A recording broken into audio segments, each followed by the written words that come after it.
Hello friends, आपका बहुत बहुत स्वागत है क्रेज़ी फॉर आईएएस में। और ये 23 टू 24 में का करंट अफेयर्स है ऑल इन वन।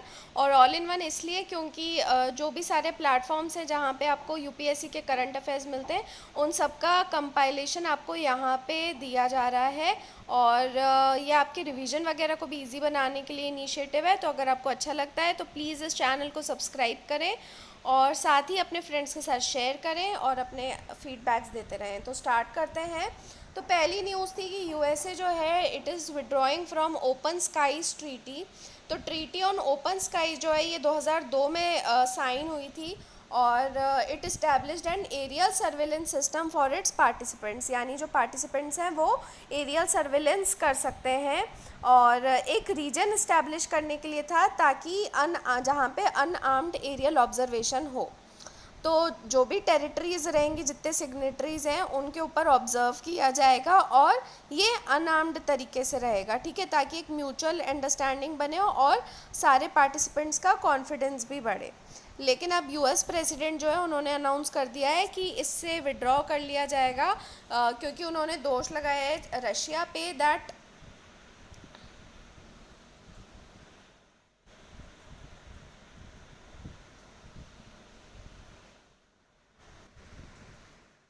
रशिया जो है it has not stuck to its part of the deal, okay. और यूएस ने ये भी क्लेम किया है कि रशिया का जो इंटेंशन था ऑफ अनेक्सिंग क्रीमियन पेनिनसुला, उसकी वजह it has designated an open skies refuelling airfield in the region. यानी कि जो मेन इसका ऑब्जेक्टिव था अनार्म्ड, ऐसा दोष लगाया है कि रशिया उस चीज़ के ऊपर स्टिक नहीं कर रहा है, okay. Now United Nations has declared India's Khudol, जो कि एक मणिपुर बेस्ड एनजीओ का इनिशिएटिव है, as one of the top 10 global initiatives to find कोविड-19। तो याद रखना, खुदोल जो है वो मणिपुर बेस्ड एनजीओ है, याओल उनका इनिशिएटिव है। And it provides food hygiene health of LGBTQ community, okay.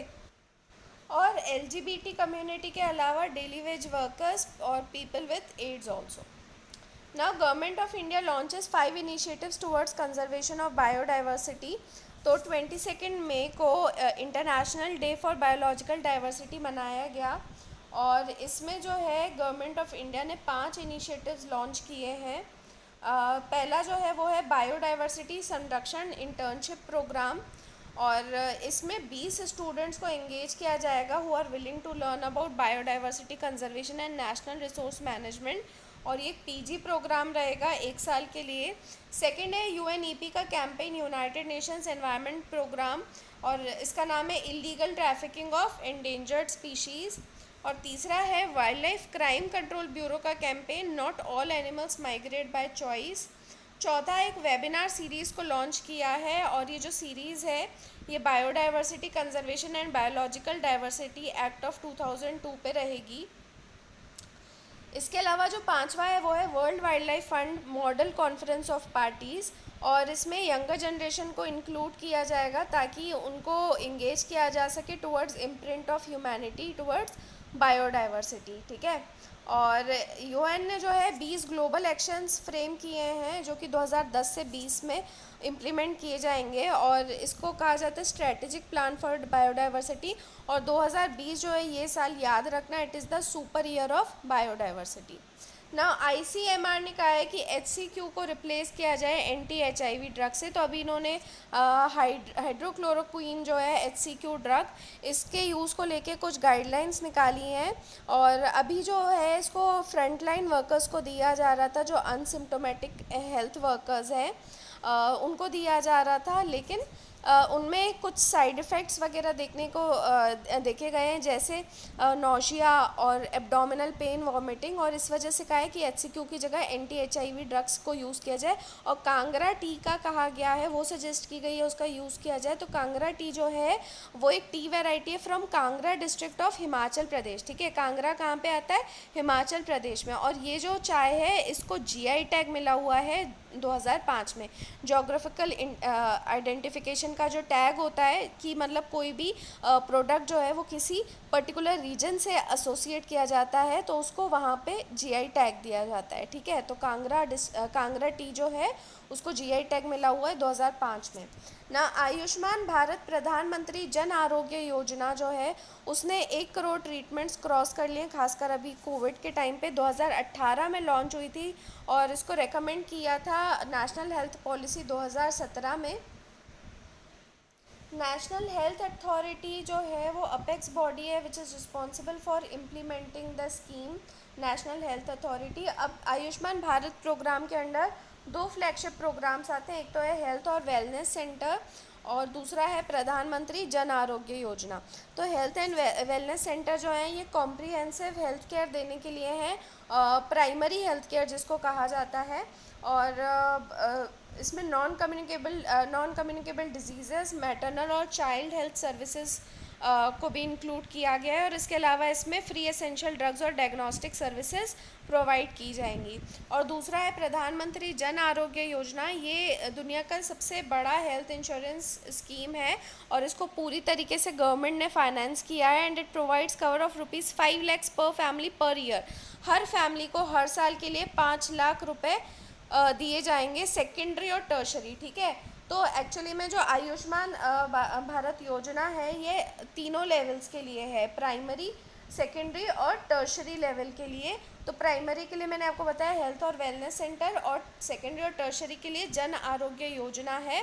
और सारे पब्लिक और प्राइवेट इम्पैनल्ड हॉस्पिटल्स जो हैं उनमें मतलब हॉस्पिटलाइजेशन के लिए ये कवर दिया जाएगा और इसमें कोई भी रिस्ट्रिक्शन नहीं है फैमिली साइज, एज या जेंडर को लेके, okay.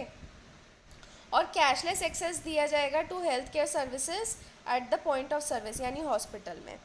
Next is about India Nepal. तो अभी क्या हुआ है कि इंडिया ने एक रोड इनॉग्रेट किया है from Dharchula to Lipulekh, ठीक है। तो जो कि चाइना बॉर्डर पड़ती है वहाँ पे। अब यहाँ पे आपको दिख रहा होगा धारचूला और लिपू लेक भी आपको दिख रहा होगा, ओके। ये रहा Dharchula and this is Lipu lake. तो अब यहाँ पे एक्चुअली में क्या है कि इतना जो पोर्शन था ये मोटरेबल रूट था, ठीक है, मेटल रूट था और उसके बाद का भी। अब यहाँ ये जो एक्चुअली में रूट है ये जो कैलाश मानसरोवर की यात्रा होती है वो यहीं से होके जाती है, ठीक है। तो ये मतलब आपके चाइना, इंडिया, नेपाल के ट्राई जंक्शन के तरफ है ये, ठीक है। This is your India, this is China and this is Nepal. यहाँ पे ये रहा लेक मानसरोवर और ऊपर यहाँ पे है माउंट कैलाश, ठीक है। तो ये रूट यहाँ से ऐसे जाता है, ओके। तो अब इसमें मैंने आपको बताया कि कुछ पार्ट जो है वो तो मोटरेबल रूट है और बाकी का जो है ये अभी रिपेयरिंग कंडीशन में था और कुछ पार्ट जो है वो ट्रैकिंग रूट है, ठीक है। तो इसलिए यहाँ से जाना काफ़ी टफ होता है। तो अब यहाँ पे इंडिया ने ये रूट इनॉग्रेट किया है और तो लेकिन दिक्कत क्या हो गई है कि नेपाल ने इंडिया के ऊपर ये चार्ज लगाया है कि ये जो स्ट्रेच है ये नेपाली टेरिटरी से होके जाता है, ठीक है। तो अगर जो अभी इनका मोटिव था इंडिया का ये करने का वो ये था कि ट्रैकिंग रूट और मेटल रूट को कन्वर्ट मतलब उसको मिला दिया जाए ताकि जो पिलग्रिम्स होते हैं और जो ट्रेडर्स भी होते हैं उनका आने जाने का समय भी बहुत ज़्यादा बच जाएगा, उनके लिए बहुत ज़्यादा फ़ायदेमंद रहेगा यहाँ पे, ठीक है। तो 3 दिन में आप पूरा ट्रैवल कर सकते हो। तो अब क्या हुआ है कि नेपाल ने इस कंडीशन में क्या किया है, अपना नया पॉलिटिकल मैप निकाल लिया है और ये दिखाते हुए कि लिपू लेक, काला पानी और लिम्पियाधुरा जो है वो उसकी टेरिटरी के पार्ट हैं, ठीक है। तो ये डिस्प्यूट चल रहा है इंडिया के साथ में। तो यहाँ पे आपको दूसरा मैप दिख रहा होगा, ये देखो ये है ट्राई जंक्शन, ठीक है, इंडिया, नेपाल और चाइना का। अब ये जो ग्रीन पोर्शन है ये वाला डिस्प्यूटेड एरिया है। तो इसमें लिम्पियाधुरा, काला पानी, लिपू लेक ये हाँ वैसे इंडिया की टेरिटरी में आना चाहिए ये पोर्शन, लेकिन नेपाल ने अब अपना नया मैप बनाया है और कहा है कि ये पोर्शन पूरा नेपाल के टेरिटरी में आएगा, ठीक है। तो लिपू लेक पास के बारे में थोड़ा देख लेते हैं। तो एक ट्रीटी ऑफ सगौली हुई थी 1816 में। तो उसके पहले जो था नेपालीज किंगडम वो सतलज रिवर से लेके तीस्ता रिवर तक था। लेकिन एक एंग्लो नेपालीज वॉर हुआ था, ब्रिटिश और नेपाल का जब वॉर हुआ था तो उसमें नेपाल हार गया था और इस वजह से इस ट्रीटी ने क्या किया था कि नेपाल को जो उसकी अभी करंट टेरिटरी है, जो अभी हमने ऊपर देखा ये वाला जो पोर्शन है ये वाला पोर्शन ये ट्रीटी ऑफ सगौली के बाद में हुआ था, नहीं तो नेपाल और थोड़ा ऊपर से स्टार्ट होता था, ठीक है। सतलज रिवर जहाँ से जाती है वहाँ से शुरू होता था, ठीक है। तो अब क्या हुआ है कि अब प्रेजेंट कंट्रोवर्सी आ गई है। तो नेपाल का ये कहना है कि जो महाकाली एक नदी है, उसकी जो उसको ट्रिब्यूटरी जो ज्वाइन करती है काला पानी पे, वो काली रिवर नहीं है, और काली रिवर जो है वो और वेस्ट से शुरू होती है। तो एक्चुअली में काली रिवर से नेपाल की टेरिटरी चालू होनी थी। तो अब नेपाल का कहना है कि वो यहाँ पे नहीं जाती है काली रिवर, और आगे से जाती है, तो इसलिए ये पूरा एरिया भी नेपाल के पास में होना चाहिए, ठीक है, ऐसा नेपाल का कहना है। एंड काली रिवर जो है वो और ज़्यादा लिपुलेख पास के वेस्ट में जाती है। तो ब्रिटिश टाइम की अगर बात करें तो उस टाइम पे लिपुलेख का जो पास है उसका यूज़ किया जाता था ट्रेड के लिए विद तिब्बत एंड चाइना। और जो सर्वे ऑफ इंडिया के मैप्स हैं 1870 से, उन्होंने लिपुलेख पास और काला पानी तक जितना एरिया मैंने आपको ग्रीन वाला दिखाया वो पूरा ब्रिटिश इंडिया का पार्ट था। और जो उस टाइम के नेपाल के राणा रूलर्स थे और जो नेपाली किंग्स थे, उन्होंने इस बाउंड्री को एक्सेप्ट किया था, ठीक है। और इंडिया के लिए भी अगर इंडिया की तरफ से देखें तो 1954 में भी जो अग्रीमेंट हुआ था ट्रेड वगैरह के लिए, तो उसमें भी यही मेंशन्ड है कि वो लिपुलेख पास जो है वो इंडियन टेरिटरी में आता है। और 2015 के भी एक अग्रीमेंट में यही चीज़ दिखती है, ठीक है। अब क्या हुआ कि अब चाइना ने 1981 में कैलाश मानसरोवर जो पिलग्रिमेज रूट है उसका रूट रीओपन कर दिया था फॉर इंडियंस। और उस टाइम पे ये लिपुलेख यूज़ का जो है यूज़ किया जा रहा है टू वॉक इनटू तिब्बत, ठीक है। अब इंडिया 1816 में तो नहीं था, क्योंकि उस टाइम पे ये एक ब्रिटिश टेरिटरी का पार्ट था। तो जब ये ट्रीटी ऑफ सगौली उस टाइम पे कंक्लूड की गई थी, लेकिन इंडिया को जो सारी बाउंड्रीज मिली हैं वो ब्रिटिश इंडिया से इनहेरिट हुई हैं, इसलिए वो जाके अब चेंज नहीं कर सकता है। तो अब अचानक से नेपाल ने ये स्टैंड क्यों लिया है, ये चीज़ समझना ज़रूरी है कि अचानक से अभी क्यों लिया है। तो पहली बात तो ये कि जो अभी बेसिक नीड्स हैं वहाँ के लोगों की, तो सरकार जो है उनकी वो उसमें काफ़ी ज़्यादा इनकॉम्पिटेंट साबित हुई है उनकी बेसिक नीड्स को कवर करने के लिए। तो कंट्रोवर्सी ये है कि नेपाल का पीएम ये सब चीज़ें करके अपने इनकॉम्पिटेंस को छुपाने की कोशिश कर रहा है, ठीक है। फिर आर्म्ड फोर्सेस का जो डिप्लॉयमेंट किया गया है छारूंग में, जो कि काला पानी के पास में है, ठीक है, उसके सुदूर पश्चिम में, तो उसकी वजह से भी मतलब एक्चुअली में काफ़ी ज़्यादा इश्यूज आए हैं, क्योंकि वहाँ पे वैसे काला पानी में हमारी आईटीबीपी जो Indo Tibetan border police force है वो हमारी डिप्लॉयड है, लेकिन वो इसलिए नहीं डिप्लॉयड है नेपाल की वजह से, बल्कि चाइना से बॉर्डर होने की वजह से हमने आईटीबीपी को वहाँ पे डिप्लॉय किया हुआ है, ओके। और इसके अलावा रीज़न है नेपाल की इंटरनल पॉलिटिक्स कि जो नेपाल की कम्युनिस्ट पार्टी है उसने मतलब मिस्टर ओली का बहुत ज़्यादा कॉम्बैटिव पोस्चर अभी लेकर आ रहे हैं वो इस तरीके से। और दूसरा रीज़न एक और है चाइना की पॉलिटिक्स। तो नेपाल जो है उसने चाइना के बेहेस्ट पे ये ऑब्जेक्ट किया है, मतलब इंडिया का जो ये इनिशिएटिव था रोड बनाने का वो चाइना के मतलब China Nepal is basically acting as a proxy state की वो चाइना का वो लेके टेक इस तरीके के काम नेपाल कर रहा है। और ये बात मतलब क्यों ऐसा हो रहा होगा, क्योंकि चाइना जो है it is bound to benefit by deteriorating India Nepal relations. तो चाइना तो वैसे ही पूरी कोशिश कर रहा है पूरा इंडिया को सर्कमवेंट करने की, तो वो तो चाहता ही है कि इंडिया नेपाल के जो रिलेशंस हैं वो किसी तरीके से ख़राब हो जाएं, ठीक है। तो क्या कोई अभी तक इनिशिएटिव लिए गए हैं डिस्प्यूट्स को सॉल्व करने के लिए इंडिया नेपाल के बीच में? हाँ, लिया गया है। एक Nepal India technical level joint boundary working group बनाया गया था 1981 में बाउंड्री इश्यूज़ को रिजॉल्व करने के लिए और इंटरनेशनल बॉर्डर और बाउंड्री पिलर्स को मैनेज करने के लिए। 2007 में इन्होंने 182 स्ट्रिप मैप्स बनाए थे और वो दोनों तरफ के सर्वेयर्स ने साइन कर दिए थे, लेकिन इन्होंने केवल 2 डिस्प्यूटेड एरियाज़ यानी काला पानी और सुस्ता को छोड़ दिया था। अब एक्चुअली में बात ये सब क्यों आई है, क्योंकि इंडिया और नेपाल के बीच के जो टाइज़ हैं वो काफ़ी यूनिक है। इंडिया हमेशा से इस चीज़ का कॉन्शियस रहा है कि नेपाल का खुद का एक सेल्फ रिस्पेक्ट है एंड नेपालीज पीपल के प्राइड को हमेशा उसने रिस्पेक्ट किया है and it has always supported, मतलब जैसे लोगों को वहाँ पे फ्री मूवमेंट वगैरह देना और नेपाल के पास्ट कंट्रीब्यूशन भी इंडिया के लिए काफ़ी रहे हैं, जैसे इंडिपेंडेंस वॉर में नेपाल ने साथ दिया था इंडिया का। और पीपल टू पीपल रिलेशनशिप, मतलब एक्चुअली गवर्नमेंट्स का इशू है, लेकिन अगर आप वहाँ पे लोगों को देखो तो आपस में लोग काफ़ी घुले मिले हैं, तो उनके बीच में काफ़ी अच्छा रिलेशन है। Okay, now next is about analysis of आत्मनिर्भर मिशन। तो ये जो आर्टिकल है बता रहा है कि आत्मनिर्भर मिशन जो है it focuses on supply side in economic package, और इन्होंने डिमांड साइड को नेग्लेक्ट कर दिया है। ठीक है, आत्मनिर्भर मिशन है क्या? एक फिस्कल स्टिमुलस पैकेज दिया है गवर्नमेंट ने 20 लाख करोड़ का, ताकि रिलीफ मेजर्स दिए जा सके इकोनॉमिक सेक्टर्स को, जो कि अभी कोविड की वजह से काफ़ी ज़्यादा अफेक्ट हो गए हैं। तो it is aimed at becoming more local and self reliant. ठीक है, नाम से समझ में आ रहा है, आत्मनिर्भर बनाने के लिए। खासकर जो ग्लोबल सप्लाई चेन है वो अभी बहुत ज़्यादा डिसरप्ट हो गई है इस वजह से। लेकिन अब इस मिशन के साथ में इश्यूज़ क्या हैं? पहली बात तो नेग्लेक्टेड सेक्टर्स, जो ऑलरेडी डिस्ट्रेस में थे सेक्टर्स, जैसे ऑटोमोबाइल, होटल, रेस्टोरेंट, टूरिज़्म, उनका बिल्कुल कोई भी मेंशन नहीं है पैकेज में। फिर सप्लाई साइड पे ज़्यादा स्ट्रेस दिया गया है, यानी कि जैसे एग्रीकल्चर, मार्केटिंग रिफॉर्म्स वगैरह हैं, तो ये बहुत लॉन्ग टर्म में होने वाले स्ट्रक्चरल रिफॉर्म्स हैं, तो शॉर्ट टर्म में ये इकोनॉमी को कोई भी स्टिमुलस नहीं दे पाएंगे। उसके बाद में कोई भी क्लैरिफिकेशन नहीं है on actual sum of fiscal stimulus. तो जो रिलीफ पैकेज है उसमें ज़्यादा क्रेडिट गारंटी और लिक्विडिटी सपोर्ट है, और मतलब फिस्कल स्पेंडिंग खुद गवर्नमेंट की काफ़ी कम है, और ये भी क्लियर नहीं है कि जो परसेंट उन्होंने बोला है 0.8 to 1.2% ऑफ जीडीपी एक्सपेंडिचर, वो बजटेड एक्सपेंडिचर के ऊपर होगा, या फिर वो जो मतलब ऑलरेडी बजट बना हुआ है उसमें एक्सपेंडिचर कट्स करके किया जाएगा। ठीक है, तो ये सारे इश्यूज़ हैं आत्मनिर्भर मिशन में। फाइन।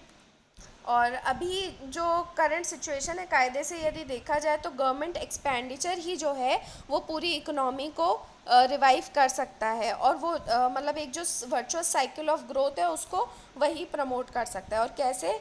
तो यहाँ पे मैंने समझाया हुआ है कि गवर्नमेंट एक्सपेंडिचर अगर बढ़ता है तो उससे डिमांड बढ़ेगी तो हाउस होल्ड इनकम बढ़ेगी, तो उससे और उनका कंजम्पशन बढ़ेगा तो फिर मार्केट में डिमांड इंक्रीज़ होगी। ठीक है, और प्राइवेट इन्वेस्टमेंट बढ़ेगा तो जॉब्स बढ़ेंगी, प्रोडक्शन बढ़ेगा और एक्सपोर्ट्स भी बढ़ेंगे, और इन सब से फिर गवर्नमेंट रेवेन्यू बढ़ेगा, और गवर्नमेंट रेवेन्यू बढ़ने से फिर गवर्नमेंट एक्सपेंडिचर बढ़ेगा। So this is the cycle of growth. Okay, now China seeking more control on Hong Kong. Okay, तो चाइना हर तरीके से बस पूरे वर्ल्ड को वो करने की कोशिश कर रहा है। ओके, तो China has decided to bring changes in the basic law. Basic law क्या है? ये एक मिनी कॉन्स्टिट्यूशन है जो कि डिफाइन करता है ties between Hong Kong and China. Hong Kong जो थी वो एक ब्रिटिश कॉलोनी थी 1841 से, और फिर 1997 में उन्होंने चाइना को उसको रिटर्न किया था। तो बेसिक लॉ जो है ये एक 1984 का सीनो ब्रिटिश जॉइंट डिक्लेरेशन हुआ था उसका प्रोडक्ट है, and it affirms the principle of one country two system. ये हम आगे अभी समझेंगे क्या है। तो बेसिकली ये हांगकांग को एक जुडिशल इंडिपेंडेंस देता है, उसका खुद का लेजिस्लेचर और इकोनॉमिक सिस्टम देता है, और हांगकांग को डॉलर देता है, लेकिन हांगकांग को डॉलर को रिकॉग्नाइज करता है। लेकिन चाइना के पास क्या रहेगा? उसके फॉरेन और डिफेंस अफेयर्स एंड वीज़ाज और permits that are required for travel between Hong Kong and Chinese mainland.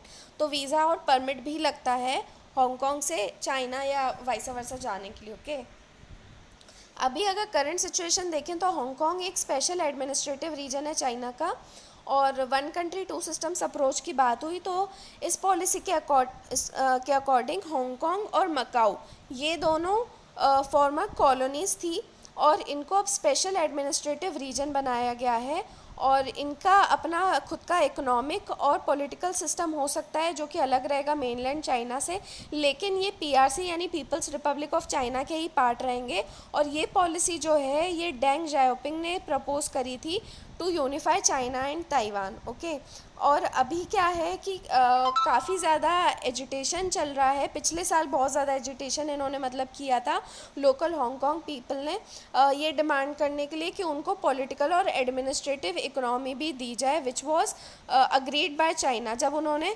Possession लिया था 1997 में, तो ऑटोनॉमी देने की बात की गई थी, जो कि वहाँ पे अभी नहीं है। तो इस वजह से इन लोग काफ़ी प्रोटेस्ट कर रहे थे, लेकिन कोविड के चलते ये प्रोटेस्ट कम हो गए थे। पर अभी इस महीने से फिर से प्रोटेस्ट हो रहे हैं। तो चाइना ने जो है इसमें चेंजेस लाने की कोशिश करी है इस बेसिक लॉ में, by inserting a legislation to ban treason, secession, sedition and subversion. तो वो और ज़्यादा हांगकांग को काबू करने की अब कोशिश कर रहा है। So that was all from the news of these 2 days। I hope आपको अच्छा लगा होगा। तो अगर अच्छा लगा तो प्लीज़ देखते रहिए। Keep studying, keep learning, stay crazy. Have a nice day.